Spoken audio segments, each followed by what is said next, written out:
Hello, wonderful. It is Sarah, and I'm really close to you today. I hope everybody is doing great. And we're talking about dating today. And what every dating coach I have ever talked to has said about dating and finding love. Welcome to the first February episode of Becoming Toxic Person Proof TV. And I hope you guys are getting excited. Valentine's Day, we're doing an online summit with all these expert interviews that I've done, put together, coinciding with the launch of my book, Becoming Toxic Person Proof. So I hope you're excited. I've been recording the audiobook, so if I'm a little bit hoarse, or should I go like, nee, this is a horse. Okay, going a little delirious because all I've been doing is editing and then doing the audiobook, and I have to get up at we're actually building a podcast room in my house. So I've been having to get up at 4 or 5 a.m. to record the audiobook because it's the only time my house is quiet, and you could not have background noise in the audiobook. So if I seem a little bit loopy today, that is why. It's lack of sleep and lots of caffeine. So I hope you guys are doing awesome. Love to answer your dating questions. I'll go live here too.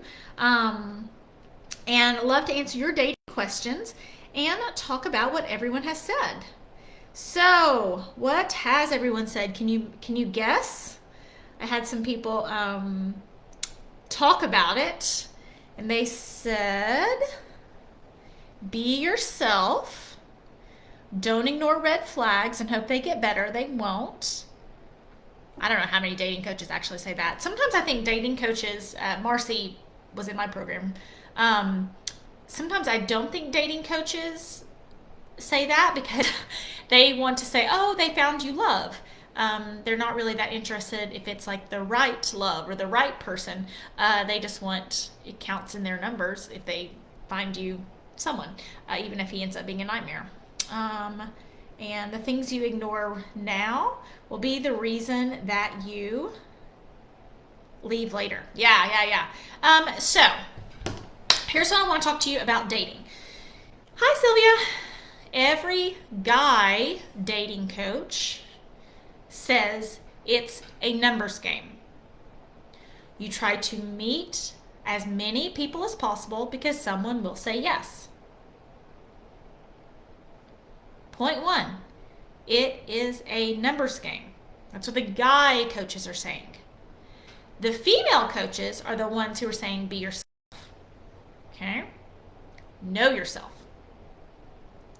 The guys are saying but they don't, Marcy. I mean, they don't warn you about red flags. And what I would say, and this is a lot of what my book, Toxic Person Proof, is about. Most of you guys, if I say, oh, is that a red flag? You were like, yeah. But you ignored it.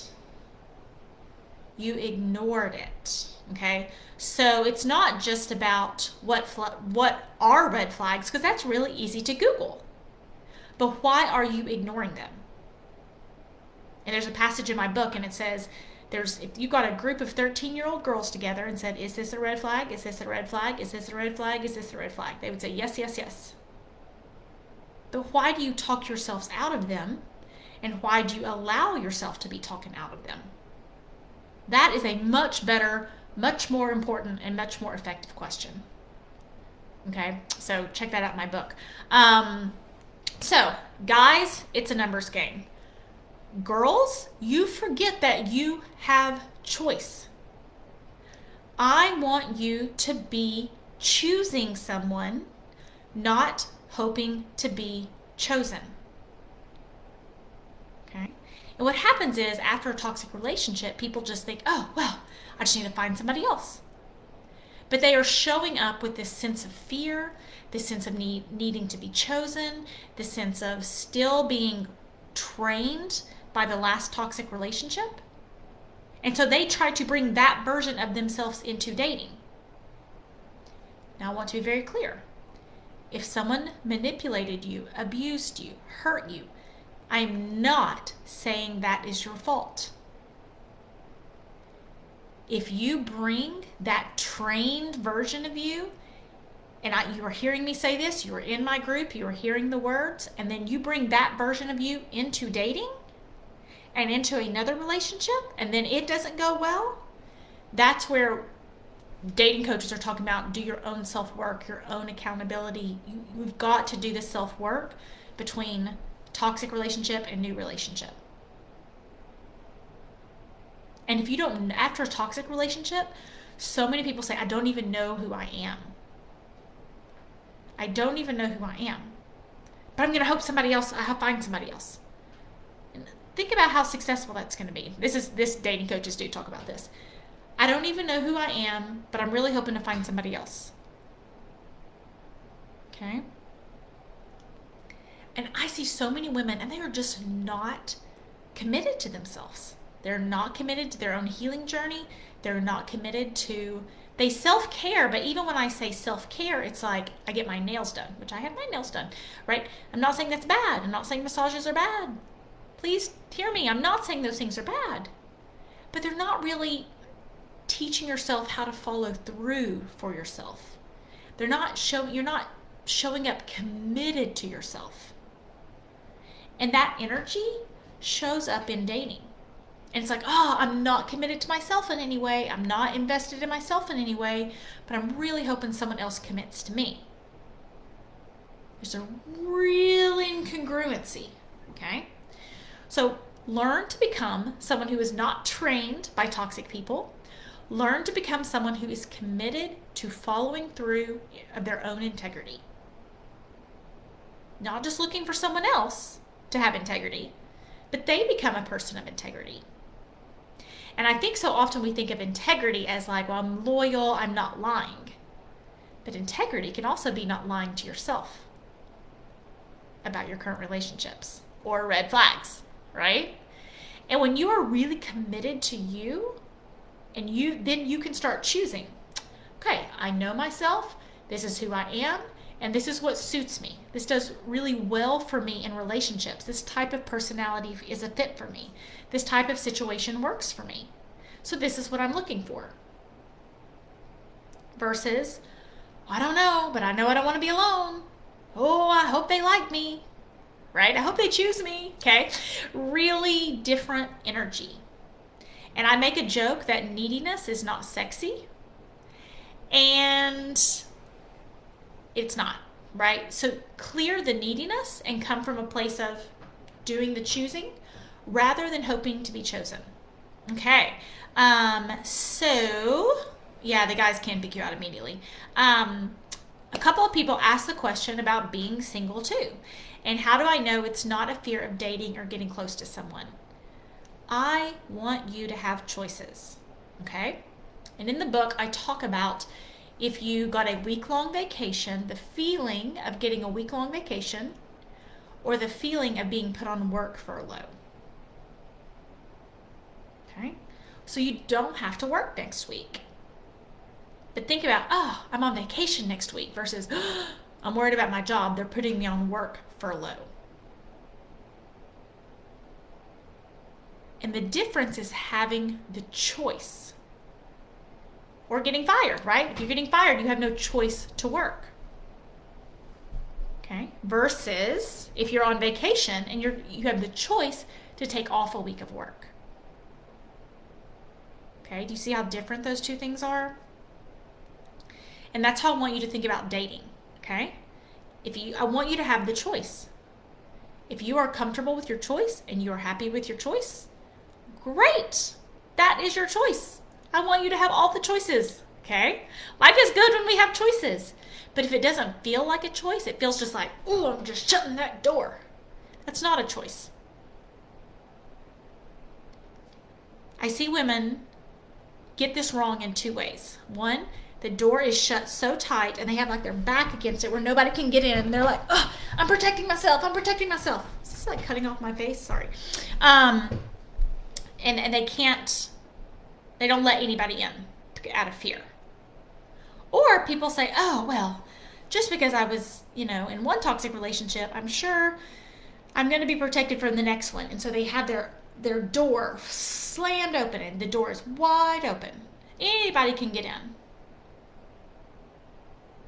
So fear of being in another toxic relationship, primary fear being in another toxic relationship, you've got that door shut, locked. Fear of being alone, the door is wide open. Anybody can get in. Okay? And how I want you to approach life, not just dating, but life, is being open to new people and new opportunities. This is a good thing. But you just crack open the door. You just crack it. It's not wide open. It's not slammed shut. And if someone is good and they seem nice and there's no red flags you're picking up on, you crack it open a little more and a little more. And then they do something and they start to show a pattern of toxic behavior. You are very quickly, you act in integrity to yourself to shut the door.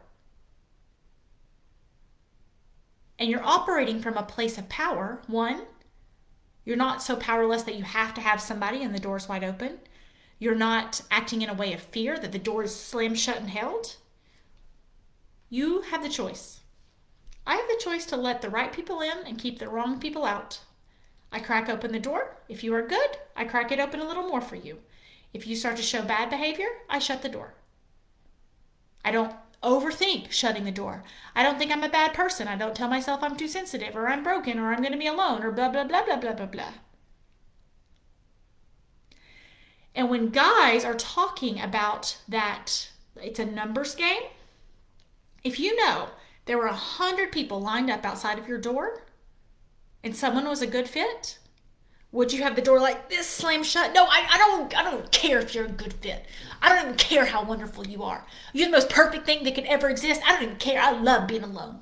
And got that door like shut, right? And I know I'm being silly to make a point. But like, if that's the energy behind it, that's fear. But if it's just like, there's nothing missing from my life. I don't have to follow society's rules to have somebody. I'm not more of a person in a relationship. I'm really happy with who I am. I don't feel like anything's missing. Awesome. That's such a different energy than holding that door shut. But if there's 100 people out there and, you're just like, I'm happy to let anybody in. That's a dangerous place. You want to think, I have lots of choices. I have lots of choices about being alone, being with someone, and not operating from that place of fear. And if you think there's 100 people, there's 100, or you guys have heard my card deck, and you're flipping through cards. You don't hold on closely to that 8, hoping he turns into a king, if you know there's a whole stack of cards there. We start to put up with bad behavior because we're afraid there's no more cards coming. We're afraid there's like, this is just the one card that the universe is ever sending me, and I know it's an 8, but I've got to make the best of it. And that's why guys talk about it being a numbers game, because the more choices you have, you stop talking yourself into the wrong choice being the right choice.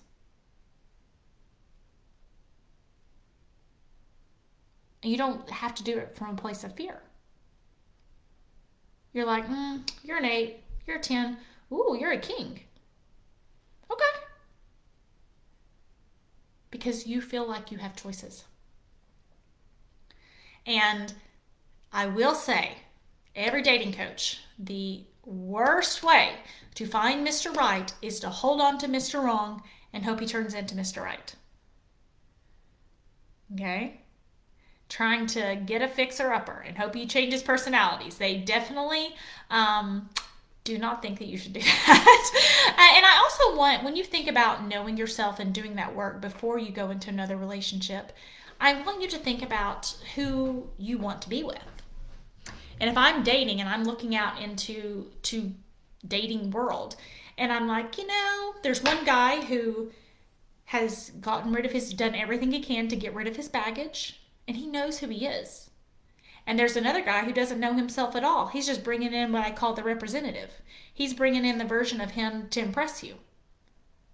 He's going to change later, but his first impression is going to be this person who's acting how he thinks you want him to act, because he doesn't know who he is. So he's just doing what he can to make you happy for that moment. There's no way he can keep this up for 5 or 10 years. But in that moment, he can make a great first impression. Okay? When we flip it and we think, whoa, I don't want that guy bringing that version of him. I want him to know who he is. I want him to have cleared his baggage. I want him to be able to come into this relationship from a healthy place. Duh. Okay? But are you bringing your true self into dating? Are you coming from a healthy place? Or are you just showing up hoping to be chosen? Seeing if it works out.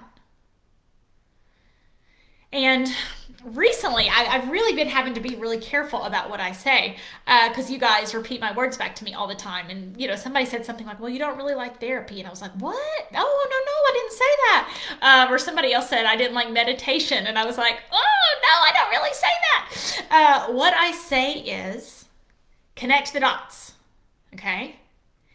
If you want a healthy partnership, there was a girl I was on the phone with yesterday, and I said, what do you want in a year? She wants, I want a healthy partnership of somebody I'm living with. I was like, awesome. What are you doing to get that? And she said, well, I'm thinking about getting on anti-anxiety meds. I was like, I said, what else are you doing? She said, I'm talking to my mom and my sister a lot. Okay. Do you see how her healing strategy is not getting her where she wants to go? Somebody else could say, I'm hiking a lot. Well, are you hoping to meet a hiker? Like, what's the plan here? No, you do not want to fix her upper, Rhonda. And it is not that I'm against medication for health issues. I'm not. I love meditation. I love talking to my mom and my sister. I'm at my parents' house right now because they're building that podcast room in my house, and it's like hammering and nails and and I have a live radio show after this. I'm not against those things. I'm not against therapy. Oh my gosh, I'm not against therapy. If your healing strategy is working for you, you should keep doing it. But your healing strategy better line up to what your goals are. You better know what your goals are. Yeah, Kathy, definitely the anti-anxiety, it's a wording that something's wrong. I'm not necessarily promoting that either, but I do want you to hear me say, it's not that I'm really not saying those things are bad. I'm saying, are you doing life on purpose? And are you doing dating on purpose? If you want to find the right guy to be with and wonderful, and then you're wasting your time filling it up with, some guy who just happens to be there, I want you to connect the dots and see how your goals and your strategies aren't matching, because that's how you get the life you want. If I want better biceps and I'm spending all my time on calf raises and then going to an office week after week and saying, I don't have better biceps. Do you think something happened in my childhood that prevented my biceps muscles and I'm never going to get better biceps? Because, right? Okay, you see the disconnect. So if all you're going and and you want a healthy relationship, you want to know who you are, you want a new career. Okay, let's say you want a new career, but your strategy for this is to go to an office each week and complain about your mother. Do you see why you're not getting what you want? And if it's working, keep doing it. And if it's not working, find something else to do. That's all I'm saying. I'm not saying any of those things are bad. Hiking, meditation, therapy, swimming. All those things can be good. Just make sure, And someone, a very wondrous woman, said that when things weren't working in her life, she took medication to cover it up, rather than make the changes she needed to make, right? And distracting yourself or covering up problems is never the answer. That's certainly not going to get you the life you want.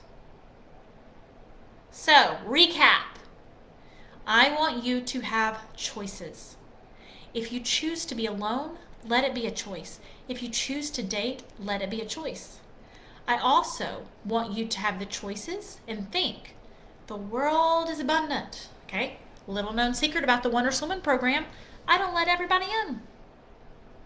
I don't want you to make that nervous. There's nothing nice about, sometimes people are very early in their journeys or it's not a good phase for them. There is nothing nice about me saying, oh yeah, you should come in. If it's not the right time for you. Yesterday, a girl came back and called me 2 or 3 months ago. She had said, hey, I want to join the Wondrous Woman program. And I was like, oh, I really don't feel like it's the right time for you. I like you a lot. I think it would help you at some point, but today's not the day. 2 or 3 months later, she calls me back. And she says, now today is the day. And it was the right time for her.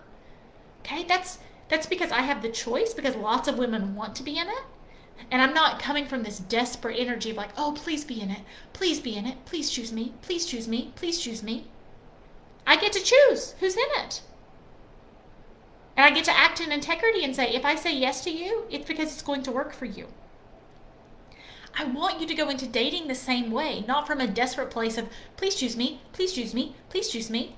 I want you to know your worth and know what suits you. You know, I know within the Wondrous Woman program who it is suited for, who it is a good fit for.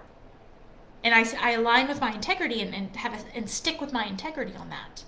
I want you to do the same thing in dating. Think, there's people coming, there's guys coming, that I have lots of choices. I'm not going to hold on to the wrong one, hoping I can turn them into the right one. I'm not going to come from a desperate energy.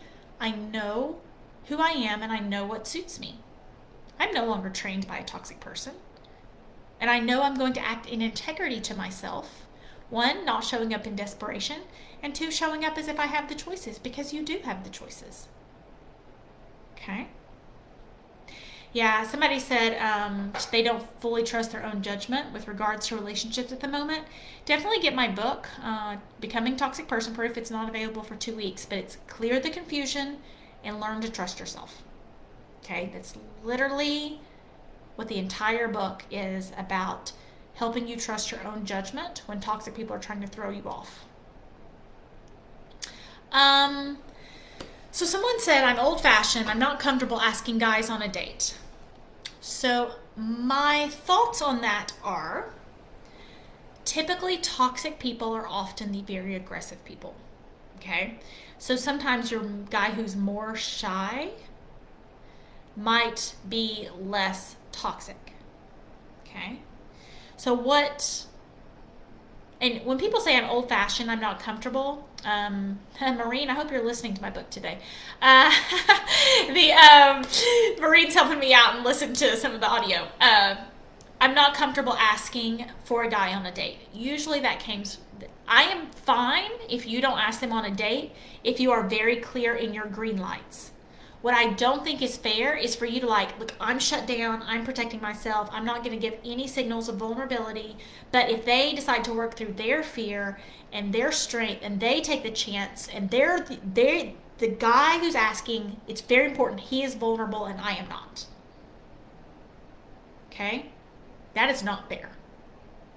It's not fair. The guy gets to be vulnerable asking, and I am not vulnerable. I don't give any green lights or any signals because I want to protect the fact that I'm not vulnerable in any way. The guy does all the work, and he's the one who gets to be vulnerable. I know that's a little of exaggeration, but it makes my point. Okay? But if you're giving the green lights, and you are, there's like a, hey, how are you? Oh, yeah. And you're kind of opening yourself up so he knows that there's a green light, then you can wait for him to finally ask you on the official date. But you could say something like, ooh, I love that burger place. Within the dating coaches, they said, most guys cannot read green lights. And it is not fair for you to say, I'm going to protect myself and shut myself down, and you do all the work of being vulnerable. That is a seriously really bad way to go about dating. And I was just like, green light, green light, green light, shut the door. Green light, green light, green light, shut the door. You're not a good fit, the door shuts. But I'm open, but the door is shutting out of acting in integrity within myself. Okay? So I got all kinds of dates, and it was great because I was very open. All kinds of different people. But Ben is the only guy who got the third date. I cracked open the door, not a fit. Cracked open the door, green light, hello, men. Nope, not a good fit, shut the door. Okay, so that energy was behind it. Yeah, and I hope that is your answer. If you want a true partner, then I want you to do half the work. And sometimes we can kind of The guy should lead. And what you're really saying is they should be vulnerable and I should be able to protect myself, which is not playing by the same set of rules and super unfun. And I'm sorry, this one's going to have to be quick because I have a live radio show that I'm on in like 4 minutes through Zoom. So I have to go. Sign up for the summit. I'll put my stuff in here. Please share in other groups. If you're not comfortable sharing on your personal page, share in other groups that you're in, other Facebook groups. All these interviews, all these dating interviews, all this are going to be a part of the summit, and the summit is going to help promote the book. So, sending you guys big love. I will check you out next Tuesday, 12 o'clock noon, Toxic Person Proof TV, and bye.